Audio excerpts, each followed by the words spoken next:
Namaste Bitya. Myself JVN Neha Saini from Faculty of Physiotherapy and Diagnostics, Jyoti Vidyapeeth Women's University. Here I am going to tell you about the anatomy of temporomandibular joint. Temporomandibular joint is also known as TM joint. Peculiar features of this joint are it is having a bilateral diarthrosis, that is, it is present on right and the left side, and these sides they function together. The articular surfaces are covered by fibrocartilage instead of hyaline cartilage. Normally, the synovial joints, the articular surfaces are covered by the hyaline cartilage. But this synovial joint is special and it has the peculiar feature that the articular surfaces are covered by fibrocartilage.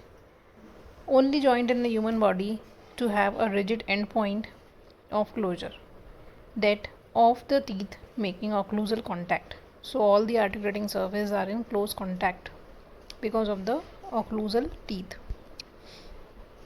Now the articulating surfaces. It is the only mobile joint of the skull and is formed between the head of the mandible and the articular fossa of the TM bone, temporal bone. So under the following headings we can explain this joint. Type is synovial joint and the subtype is condylar variety of synovial type of joint. Articulating surfaces are above there is mandibular fossa and the articular tubercle, and below there is head of mandible. So here we can see in the diagram, this is the mandibular fossa and this is the articular tubercle, and below there is head of mandible. Then there is an articular disc in this joint cavity which divides this cavity into two compartments.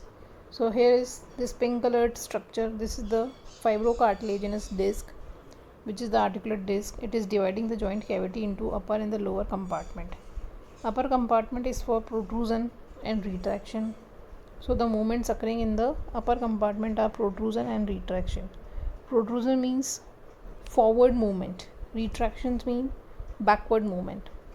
And the lower compartment, here occurs the rotatory movement of the jaw. Then the articular surfaces. Again we have discussed in this skull the articular surfaces. From anterior to posterior side we have articular tubercle, then the articular, and then the anterior part of the mandibular fossa, and then posteriorly we have non-articular part which is formed by the tympanic plate. So here we can see the structures. This is the articular tubercle, then this is the mandibular fossa, and this is the tympanic plate, non-articular part of the tympanic plate. So here we also can see the mandibular fossa, and below we have the condylar process of the mandible. So this is also depicting the articular surfaces. Then the ligaments of this joint. First is the fibrous capsule, then articular disc, lateral ligament of jaw, sphenomandibular ligament, and stylomandibular ligament. So the fibrous capsule is attached from anterior to posterior side to the articular tubercle, mandibular fossa, and squamotympanic fissure on the upper side. So on the upper side all the articulating surfaces are enclosed, and below it is attached to the neck of mandible. So anteriorly it is enclosing the mandibular fossa and the articular tubercle, and posteriorly to the squamotympanic fissure. So here we can locate the squamotympanic fissure. This is the squamotympanic fissure, and below it is enclosing the neck of the mandible. Then we have articular disc. It is a fibrocartilaginous disc dividing the joint cavity into upper and the lower compartment. It is oval shaped and it makes the articular surfaces congruent. Congruent means easily articulable.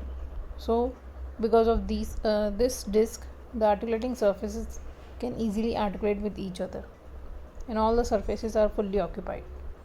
In sagittal section, this articular disc presents a thin intermediate zone, a thickened anterior and posterior bands, and its upper surface is concavo-convex, that is concave as well as convex.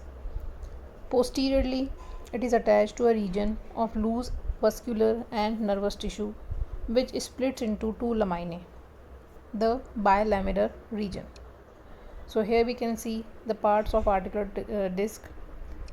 So this is the anterior tubercle and this is posterior tubercle. In between these two we have intermediate zone, and posterior side it is divided into two laminae, as well as on the anterior side again it divided into two layers.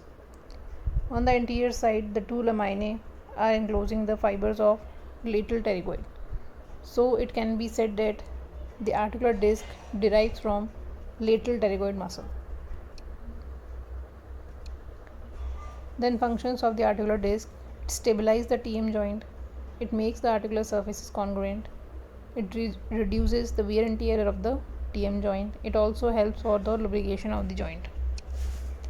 So the ligaments of TM joint are: lateral ligament of jaw, it is attached above to the articular tubercle on the root of the zygomatic arch or zygomatic process of the temporal bone. It extends downwards and backwards at an angle of 45 degrees to the horizontal to attach to the lateral surface and posterior border of the neck of condyle deep to parotid gland. The function of this ligament is to prevent posterior displacement of the condyle. So in the diagram we can see the lateral ligament. This is the lateral ligament. So attachment is same, that is it is attached on the articular tubercle on the upper side and below to the neck of mandible. Then another accessory ligament of TM joint is sphenomandibular ligament. As the name indicates, it is attached between the spine of sphenoid and the mandible. So medial to and normally separate from the capsule of the fibrous capsule of the TM joint, and it is flat, thin band that descends from the spine of sphenoid. It widens at the lingula of the mandible foramen. So here we can see the sphenomandibular ligament in the diagram. This is the sphenomandibular ligament, which is coming from spine of sphenoid bone up to the lingula of the mandible. Then the next ligament is stylomandibular ligament. It is also an accessory ligament. It is a thickened band of deep cervical fascia that stretches from the apex and the adjacent anterior aspects of the styloid process to the angle and posterior border of the mandible. So it is attached on the posterior border of the mandible as well as on the angle of mandible. Along with the sphenomandibular ligament, it is responsible for limitation of mandibular movement.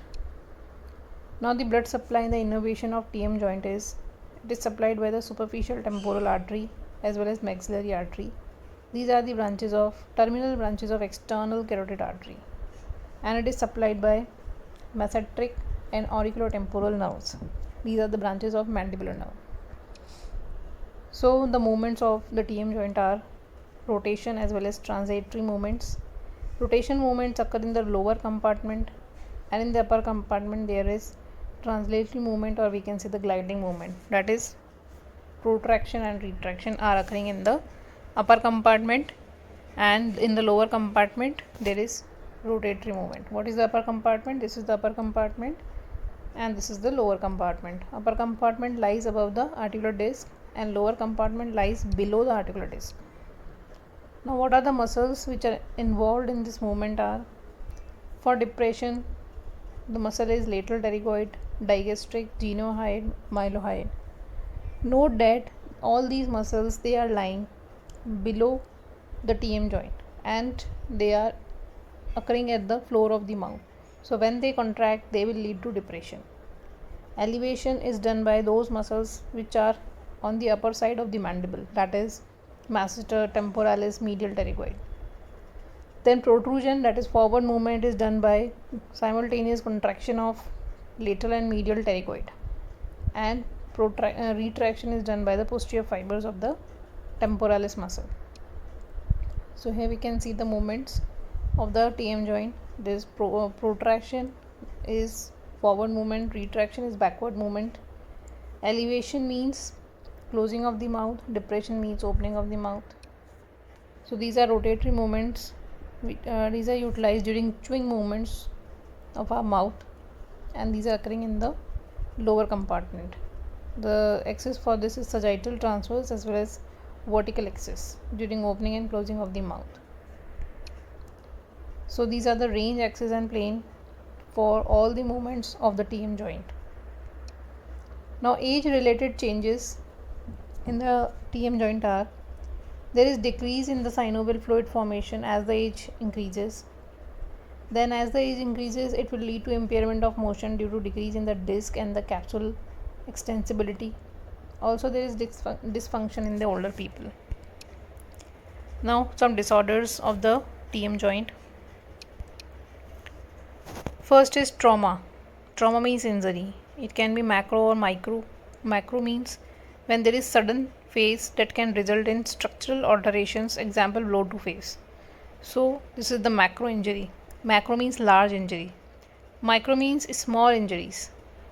So small force applied repeatedly to structures over a long period.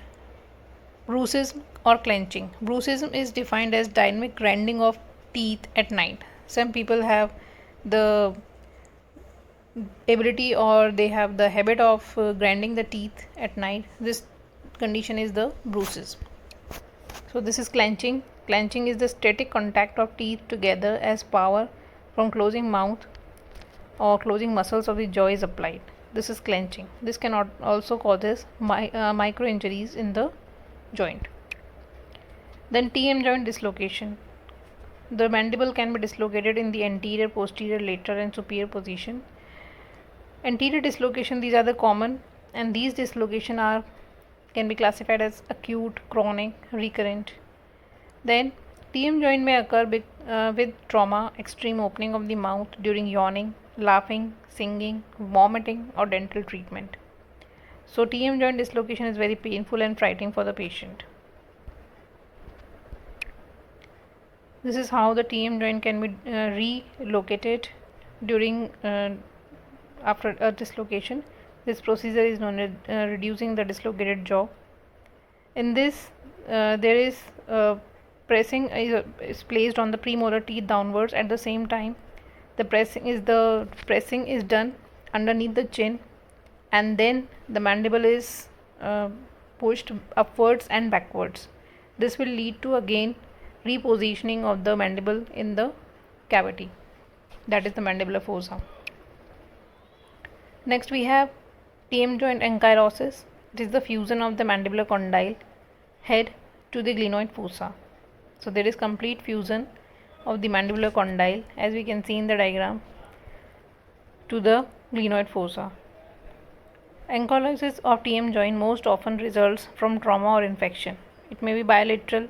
True bilateral congenital ankylosis of TM joint leads to micrognathia, or we can say bird face, because in this the patient face appears like a bird. If ankylosis affects only one side, it produces a lateral deviation of the jaw to non-affected side. So here we can see the ankylosis, or we can say the bird's face, because of the fusion of the mandible with the glenoid fossa. Now the important question regarding this topic is: write in detail about the temporomandibular joint under the following headings. The following headings are: you have to give the type and the articulating surfaces of this joint. Then you have to mention all the ligaments along with their attachments and tell the movements along with their motion, range of motion, muscles causing, plane, axis, along with applied anatomy. In this you will also have to draw the related diagram to the TM joint, which are showing the ligaments. Then this is the exercise for your file work. You have to draw these two diagrams as well as label them. Apply light green color for the ligaments, and there is no color for bony structure. So you have to draw this diagram in your files.